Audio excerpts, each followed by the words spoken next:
Today, an interesting story, Indo Cement. So in the first quarter, the sales declined by 10%. That's a bigger decline than we had expected. If we look at Indonesian cement volumes, we have up to May, and it's a minus 38% from a year ago.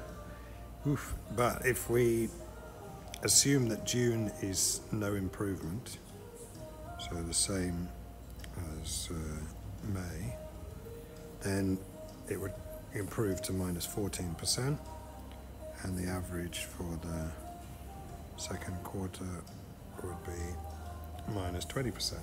So we are a bit more optimistic than that. We're looking at minus 15% for the second quarter, and then a bounce back in the sales.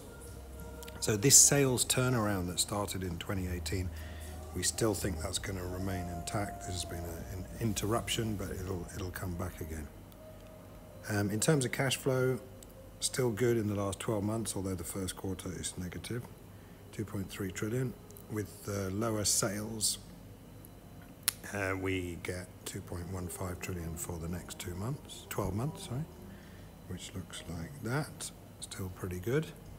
In the balance sheet, they've been in net cash all the way, but it's come down from 11 trillion to 7.6, and that's because they have paid out more in dividends than they've made in cash flow. So we've added a new table in here so you can see the total cash flow.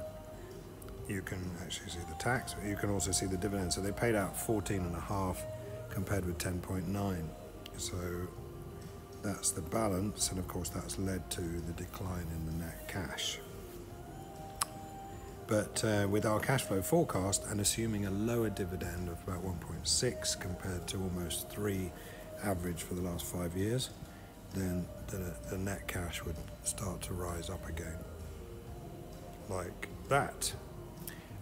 In terms of profit, the profit actually increased a little bit from a year ago, and the reason for that is because the cash cost ratio has improved from 81% to 79%.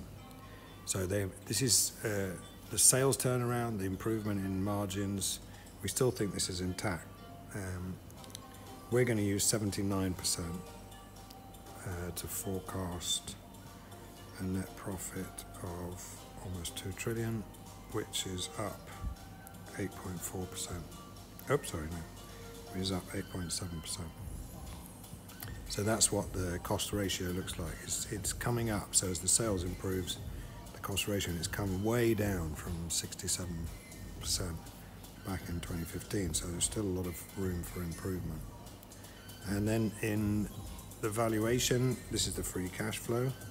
So we're still assuming that investment spending is stable, using our 1.6% valuation with a 30% discount because of the negative sales. So it could be even better. We get a target price 25,577, which would be pretty much a doubling and look like that.